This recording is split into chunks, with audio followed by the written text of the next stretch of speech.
नमस्कार। गुजरात इलेक्शन पर capital TV का खास शो गुजरात की गद्दी देख रहे हैं आप। मैं हूं आपके साथ पूजा। गुजरात में विधानसभा चुनाव के लिए बीजेपी ने उम्मीदवारों की पहली लिस्ट जारी कर दी है। 182 सीटों वाले गुजरात में बीजेपी की पहली लिस्ट में 160 नाम है। गुजरात के मुख्यमंत्री भूपेंद्र पटेल को घाटलोडिया से टिकट दिया गया है। वो इसी सीट से मौजूदा विधायक है। तो वहीं क्रिकेटर रविंद्र जडेजा की पत्नी रिवाबा को जामनगर नॉर्थ से टिकट दिया गया। पाटीदार नेता हार्दिक पटेल को विरंगमान से पार्टी ने मैदान में उतारा है। तो बीजेपी ने कितना सोच समझकर अपने लिस्ट में नामों का चयन किया, आज इसी पर चर्चा करेंगे। बातचीत के लिए मेरे साथ स्टूडियो में मौजूद हैं कैपिटल टीवी के editor in chief doctor Manish Kumar. Doctor साहब, बहुत बहुत स्वागत है आपका। धन्यवाद। गुजरात में बीजेपी की लिस्ट सामने आ गई, कितना इंपॉर्टेंट है ये? देखिए, 182 में 160 की लिस्ट आई है और मैं आपको बता दूं कि क्या प्रक्रिया होती है भारतीय जनता पार्टी के अंदर। जो इंटरनल उनका अपना सिस्टम होता है। एक तो संघ और उससे जुड़े भी कई सारे संगठन होते हैं, उनका एक feedback and it's a process जो 6 महीने 7 महीने तक चलता रहता है जी। उसके पहले से ही चलता रहता है। और कुछ नाम और खास करके निगेटिव लिस्ट उस तरह के संगठनों से आता है कि भाई इसको मत देना। किसको देना है ये भारतीय जनता पार्टी तय करती है, लेकिन कुछ लोगों की गतिविधि इस तरह की होती है कि जिसमें वो कह दिया जाता है कि भाई इसको नहीं देना, बस ये किसी काम का नहीं है। ठीक। अब भारतीय जनता पार्टी के लिए ये चुनाव इतना इंपॉर्टेंट है कि गुजरात में भारतीय जनता पार्टी की प्रचंड विजय it will simply give a message for 2024।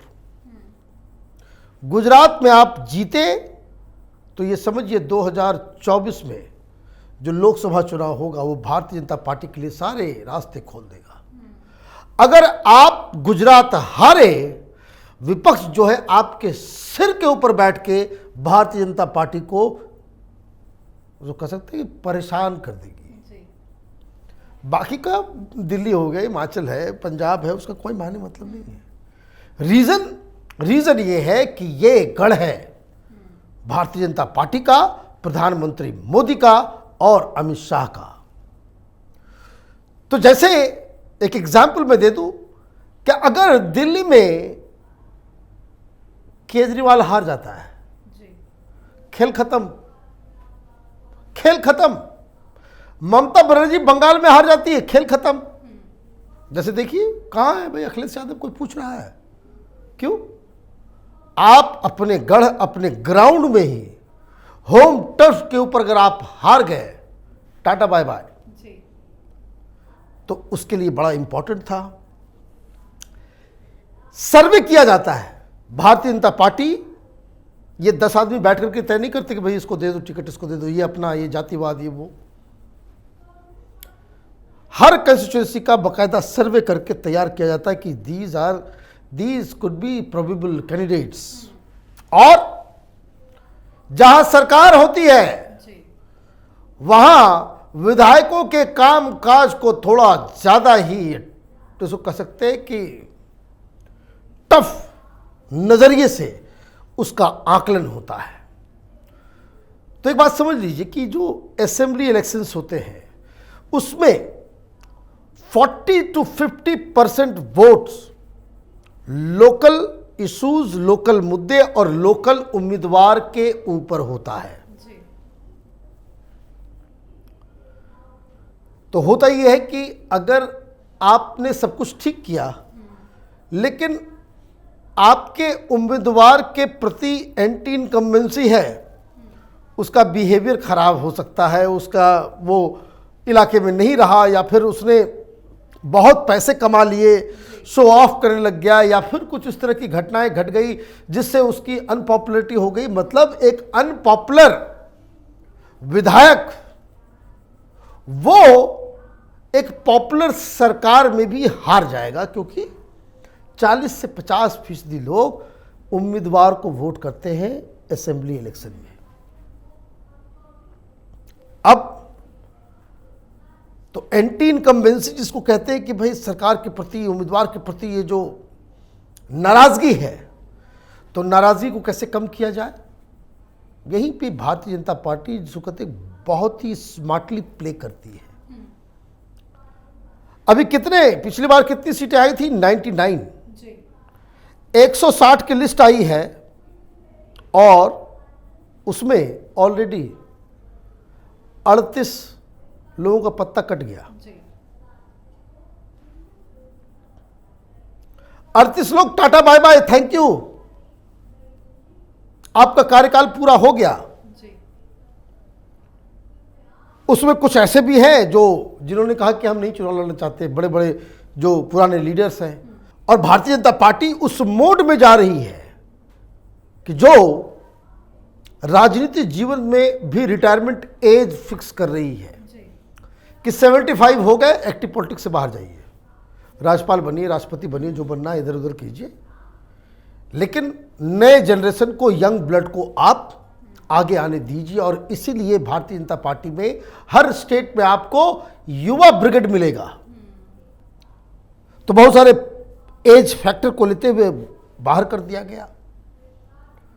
तो एक तो ये जो लिस्ट आई है बहुत ही स्मार्टली इन्होंने एंटी इनकम्बेंसी को जो है वो टैकल किया है। अच्छे खासे नंबर उसमें विधायकों को thank you bye bye tata कह दिया।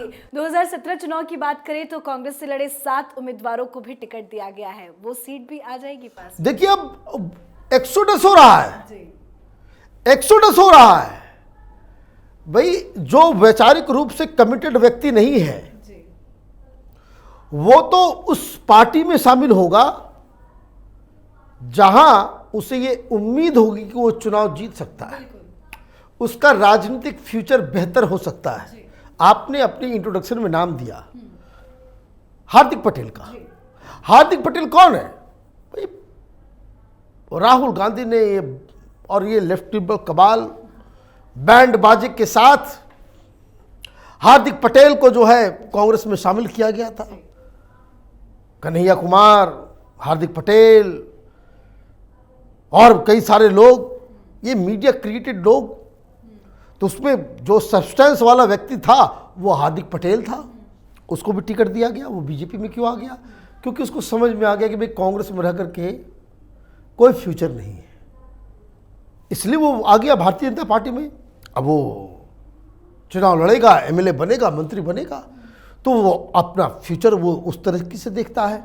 लेकिन इसमें क्या हुआ, आपने पटेल वोट जो पिछली बार चुनाव में कांग्रेस पार्टी के पास कुछ चला गया था, आपने उसको रिस्ट्रिक्ट किया, वापस बुला लिया। तो जब आप टिकट बांटते हैं, ये राजनीति तो राजनीति है, तो कास्ट, रीजन, बाकी सारे फैक्टर्स अलग अलग राज्यों में अलग अलग चीजें होती है। अब जैसे जो ट्राइबल बेल्ट है गुजरात का, आपको उस तरीके से आपको टिकट देना होगा। महिलाएं, 14 महिलाओं को टिकट मिला है। रविंद्र जडेजा की पत्नी को भी मिला है। अब रविंद्र जडेजा, अब देखिए क्रिकेट स्टार, तो थोड़ा बीजेपी तो सारी चीजों को ध्यान में रखती है, थोड़ा सा महिलाओं का पूरा सम्मान किया गया है। 14 सीटें जो है महिलाओं को दी गई, अनुसूचित जाति को 13 और अनुसूचित जनजाति 24 उम्मीदवार, ट्राइबल्स को ज्यादा और कास्ट को कम। शेड्यूल कास्ट के जो उम्मीदवार हैं उनकी संख्या कम है, ट्राइबल्स की ज्यादा है। मतलब ये एम्फेसिस, ये जो ट्राइबल वोटर्स जो गुजरात में होते थे, ये ट्रेडिशनली कांग्रेस पार्टी के हार्डकोर वोट बैंक का हिस्सा होता था। आपने क्या खेल कर दिया, 24 उम्मीदवार आपने दे दिया, तो उससे क्या हो रहा है? प्रधान राष्ट्रपति भी आप जो है चुनते हो तो आप ट्राइबल। तो आप देखिए कि किस तरीके से भारतीय जनता पार्टी न सिर्फ उसको कहते कि रिप्रेजेंटेशन देती है, बल्कि वो इस चीज़ को इंश्योर कर सकती है कि भाई चुनाव जीतने के लिए सबसे बेहतर फार्मूला क्या हो। उस हिसाब को देखते हुए भारतीय जनता पार्टी ने जो टिकट डिस्ट्रीब्यूशन किया है वो एक सॉलिड थिंकिंग के साथ है, और जो पब्लिक ओपिनियन और जो राजनीतिक सर्कमस्टांसेस है वहाँ वहाँ साफ साफ दिख रहा है कि इस तरह के बैटिंग ऑर्डर के साथ बीजेपी जो मैदान में उतर रही है, ये ऐतिहासिक रिजल्ट की ओर बढ़ रही है। बहुत बहुत शुक्रिया समझाने के लिए। धन्यवाद। तो 182 विधानसभा सीटों वाले गुजरात में 2 चरणों 1 और 5 दिसंबर को मतदान होना है। नतीजे 8 दिसंबर को आएंगे। गुजरात बीजेपी के कई नेताओं ने चुनाव नहीं लड़ने का ऐलान किया है। अब देखना होगा बीजेपी की लिस्ट में नामों के चयन में गुजरात चुनाव पर क्या कुछ असर पड़ता है। आज के हमारे खास शो गुजरात की गद्दी में फिलहाल इतना ही। देखते रहिए कैपिटल टीवी। नमस्कार।